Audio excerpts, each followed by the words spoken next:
Now, when I say evil gods, I think of gods I fought in God of War games. But if we have to talk about the comic book evil gods, there's Thanos and there's Darkseid. Assuming if they're both equally gods, but whatever. Thanos versus Darkseid in Death Battle. Okay. Now, this is one of the more interesting ones because, well, they're probably some of the most evil sons of bitches ever. I mean, Darkseid can give Superman a run for his money, and Thanos. Need I bring up Avengers Infinity War? Nope. I don't need to.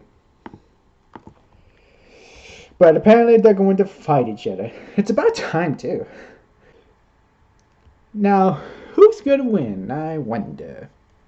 Hey guys, before we get started, I want to tell you about DNA key.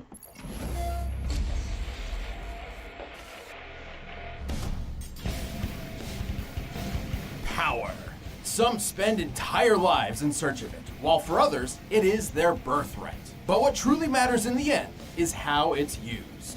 Like with Thanos, the ultimate villain of the Avengers. And Darkseid, arch nemesis to the Justice League. He's Wiz and I'm Boomstick. And it's our job to analyze their weapons, armor, and skills to find out who would win a death battle. Ooh, a CG fight. Nice. Over 1,000,000 years ago, when mankind's evolution first broke away from the apes, the cosmic celestials arrived on Earth. They experimented on the human race, creating 3 separate variants. The powerful and beautiful Eternals, destined for immortality. Those with a latent mutated gene, which would one day spawn the X-Men. And a deformed, disturbing subspecies known as the Deviants. Like that one website with all the porn. What? Anyway, the Eternals eventually colonized the moons of Saturn thanks to this science wizard named Mentor, whose collar's like the lampshade I put on my dog to make him stop licking his junk. Charming. But while Charming. the Eternals seemed like a perfect people, Mentor's own son would change this forever and force the cosmos to its knees. His name was Thanos. You were a fool to betray me, Ronan. Prepare to meet your doom. Thanos was born into a life of luxury. Sure, his mom went totally insane and tried to kill him right away, but what do you think you'd do if you popped out a creepy California raisin baby? It seems the Celestials' experiments weren't quite so different from each other.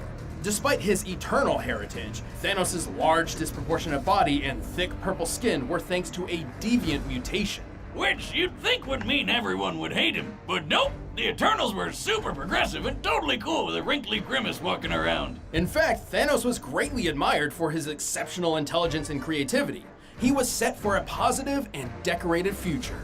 Until he threw it all away for a girl. Hey, I don't blame him. Lots of guys do crazy shit for hot chicks. Especially when you're a secret murder-happy psycho who's obsessed with the physical manifestation of death. To earn Death's reciprocal love, Thanos took a journey, a quest, to ravage the universe in her name. And as an Eternal, he had plenty of superhuman power to do it. He was already the strongest and fastest Eternal around, but he boosted his power even more with bionic and magic enhancements. And while his physical and psionic abilities are impressive, his incredible genius led to building massive spaceships, shields that can withstand planet-level attacks, and even a time window.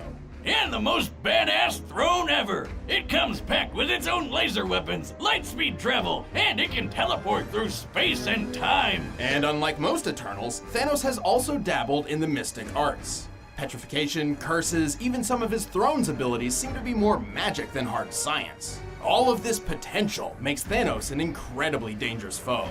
Yeah, good luck trying to hurt him. He can survive pretty much anything, including a gun specifically designed to kill him. He even shot himself in the face with it just to prove how goddamn awesome he is. Don't try that at home, kids. He's strong enough to overpower 2 Thors at once, snap a universal weapon known for its extreme durability, and even lift the gargantuan Galactus engine. A giant super rocket big enough to move planets. According to Mr. Fantastic, and that guy knows his stuff, this thing is hundreds of miles long.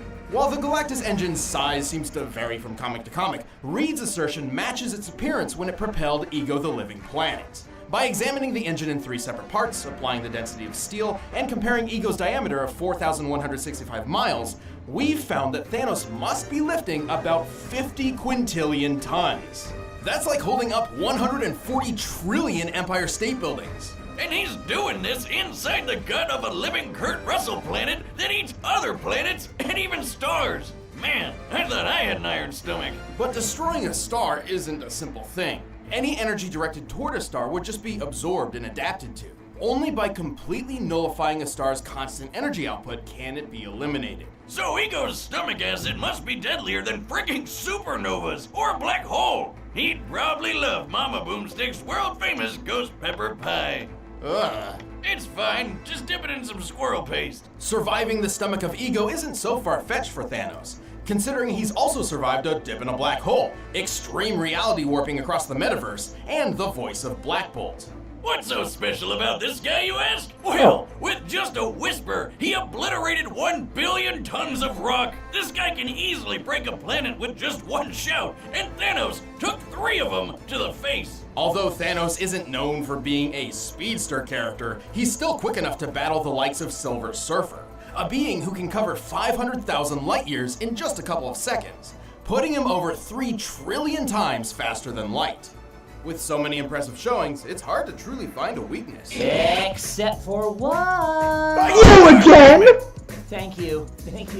Glad to be here. It's me, Deadpool, slayer of Deathstrokes, befriender of ponies, and breaker of mad titan hearts. And like Casanova, the ravenous reaper can't get enough of me, and Thanos just hates that. Ooh.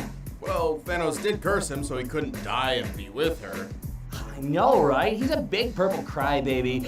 Have you seen that chin, though? It's like he got hit in the face with a slap chop. Don't you have like a party in Ponytown to be at? Come on, buddy. You can't have a death battle season without Deadpool, right? We did. The last one. Nobody counts that one. I mean, that's the year you pit a dog in a trench coat against a goddamn bear. What did you think would happen? Yeah. Whatever. I know when I'm not wanted. See you next year. DP out. Oh, good riddance. Even with all of these powers and abilities, Thanos still felt he needed something more to impress Death. Think he's compensating for something, Wiz? Oh, absolutely. So he built the Infinity Gauntlet, a golden glove which harnessed the power of 6 multicolored gems, known as Infinity Stones. With these, he could control the full spectrum of space, reality, mind, power, soul, and time. And with those powers combined, he summons Captain Planet. Well, more like the destruction of half the universe, but sure, whatever. Steve?